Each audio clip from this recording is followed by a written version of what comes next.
अनुराग सक्सेना, पश्चिमी एशिया में युद्ध का एक और मोर्चा खुल चुका है। ईरान ने इजराइल पर 200 से ज्यादा मिसाइलों से हमला कर दिया है, तो इजराइल ने भी साफ कर दिया है कि वो हमले का बदला लेकर रहेगा। इजराइल की ओर से कहा गया है कि ईरान ने बड़ी गलती कर दी है और उसे इसकी कीमत चुकानी पड़ेगी। इधर संयुक्त राष्ट्र सुरक्षा परिषद की आज आपात होगी बैठक, जिसमें इजराइल और ईरान के बीच बने हालात पर चर्चा होगी।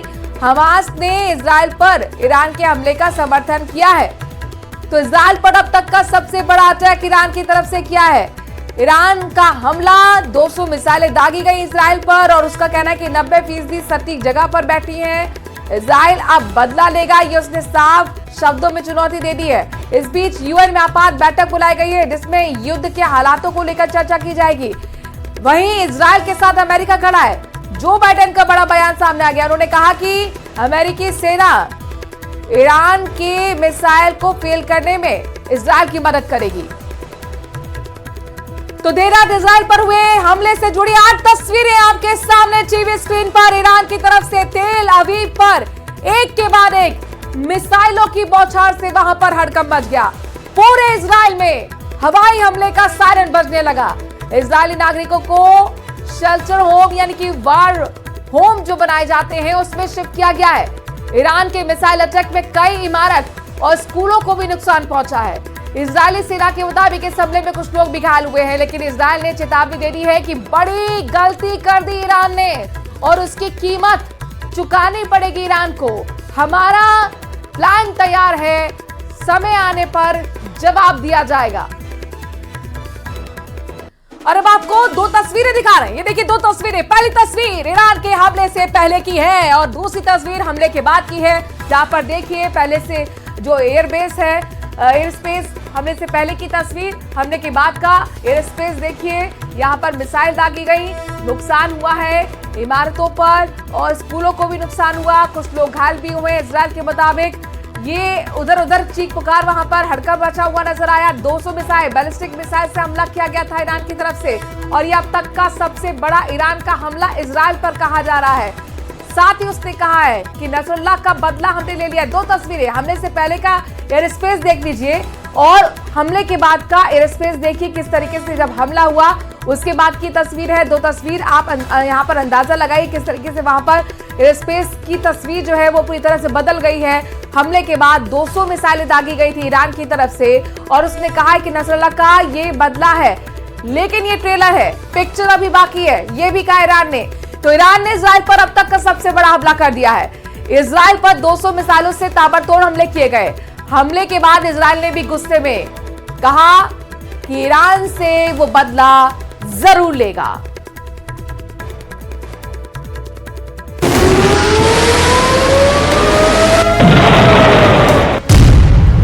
ईरान का इजराइल पर बड़ा हमला। तेल अवीव पर ईरान का ताबड़तोड़ हमला।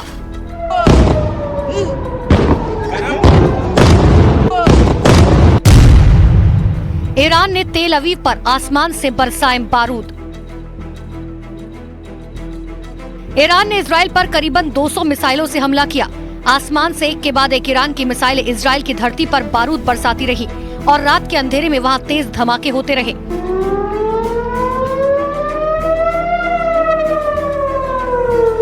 ईरान ने चुन चुनकर इजराइल के महत्वपूर्ण ठिकानों को निशाना बनाया। तेल अवीव पर ताबड़तोड़ हमले किए और दुनिया की सबसे खतरनाक खुफिया एजेंसी माने जाने वाली मोसाद के हेडक्वार्टर को ध्वस्त करने का दावा किया।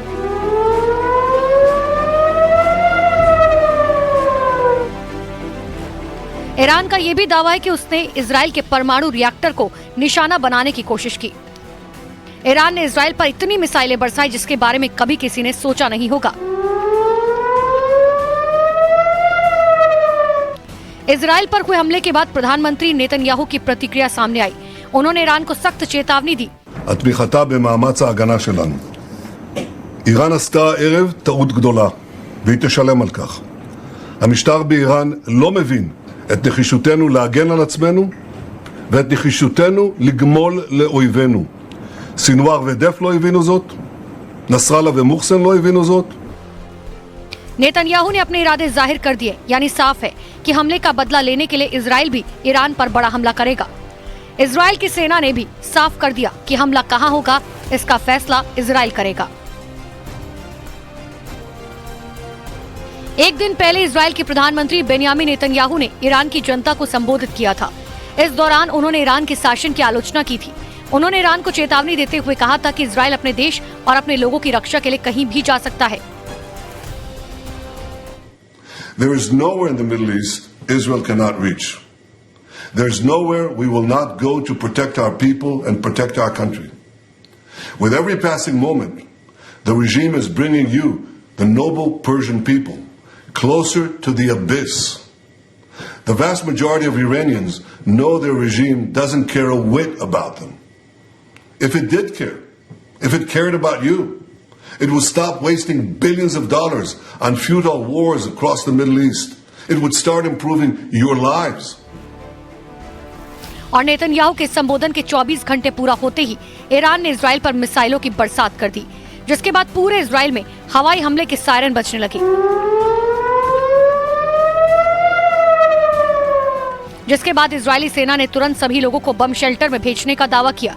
हालांकि इस हमले में इजराइल को ज्यादा नुकसान होने की खबर नहीं है, इसलिए कहा यह भी जा रहा है कि ईरान ने यह हमला सिर्फ अपने अहम को संतुष्ट करने के लिए किया था।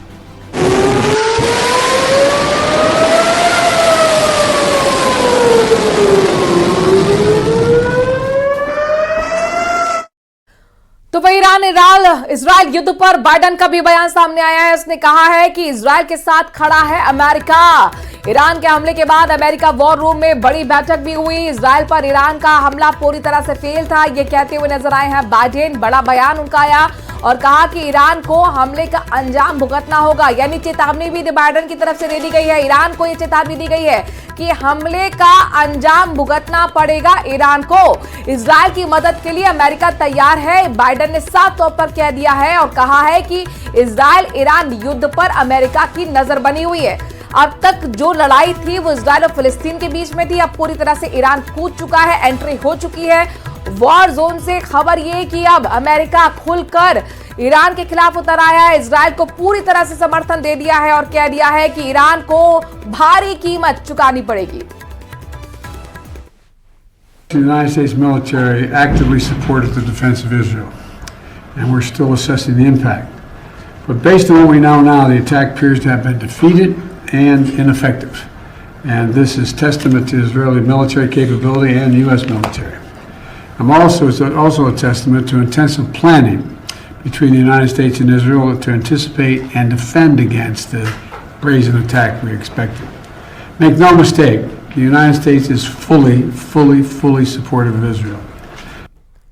वही ईरान इजराइल युद्ध पर विदेश मंत्री एस जयशंकर का भी बयान सामने आ गया है। उन्होंने कहा है कि हम 7 अक्टूबर की घटना को आतंकवादी हमला मानते हैं और किसी भी देश को कोई प्रतिक्रिया देते वक्त अंतर्राष्ट्रीय मानवीय कानून का ध्यान रखना चाहिए।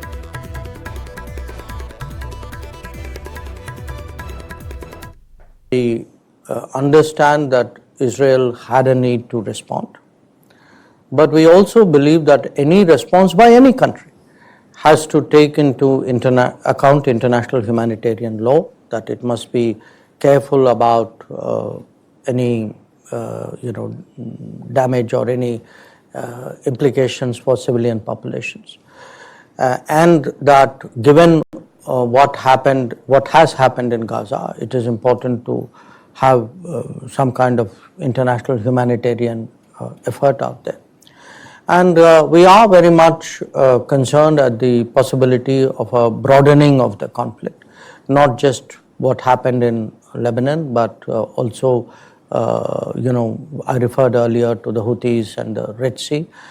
And, to some extent, anything that happens between Iran and Israel. यानी अब इजराइल ईरान पर किसी भी वक्त हमला कर सकता है। नेतन्याहू ने साफ कर दिया है कि ईरान को इसकी भारी कीमत चुकानी होगी। इजराइल ने ईरान को घेरने के लिए 4 फ्रंट खोल दिए हैं। रिपोर्ट है कि इजराइल की सेना में सबसे ज्यादा नसरल्लाह ब्रिगेड पर चर्चा हो रही है, जो ईरान के मोर्चे पर जाने के लिए पूरी तरह तैयार है।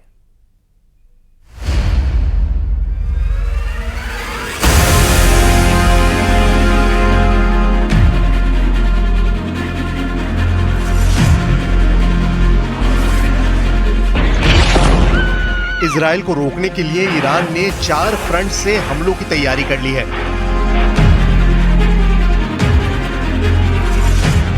ईरान अब इजराइल को लेबनान में तीसरा बड़ा झटका देना चाहता है। लेबनान में हिजबुल्लाह, जिसे इजराइल के खिलाफ ईरान का दायां हाथ माना जा रहा है, उसकी लीडरशिप पर हमले के बाद ईरान के टारगेट पर सबसे बड़ा मकसद इजराइल से बदला है। ऐसे में क्या 2 शॉक खाने के बाद इजराइल तीसरे झटके के लिए तैयार है? इससे पहले वर्ष 2000 में इजराइल की बड़ी हार मानी गई, जब इजराइल की सेना को 18 साल बाद दक्षिण लेबनान पर किया कब्जा छोड़ना पड़ा। 6 साल बाद 2006 में इजराइल की करारी हार हुई, जब 2006 के युद्ध में इजराइल सीज फायर करने पर मजबूर हो गया। क्या अब 18 साल बाद 2024 में इजराइल को तीसरा बड़ा झटका लगने जा रहा है, क्योंकि यही ईरान का सबसे बड़ा मकसद है। लेबनान में इजराइल का ग्राउंड ऑपरेशन नसरल्ला की जिंदगी खत्म होने के बाद फाइनल हुआ है। ऐसे में इजराइल की रणनीति क्या है, ये सब जानना चाहते हैं, क्योंकि इजराइल 2 जंग एक तरह से हार गया था और अब लेबनान के खिलाफ तीसरे युद्ध में नेतन्याहू से ज्यादा इजराइल की सेना की इज्जत दांव पर लगी हुई है। क्या इस बार लेबनान के खिलाफ ग्राउंड ऑपरेशन में इजराइल कुछ नया करने जा रहा है? It's very similar in the sense that the Israelis start with artillery bombardment and by air and sea to try and weaken Hezbollah on the ground and destroy the infrastructure, and then they send soldiers on the ground. So it's very similar, with the exception that this time that the senior leadership of Hezbollah is completely gone. It's assassinated, particularly their leader who was extremely well-spoken and who led the movement for the last 3 decades. So that's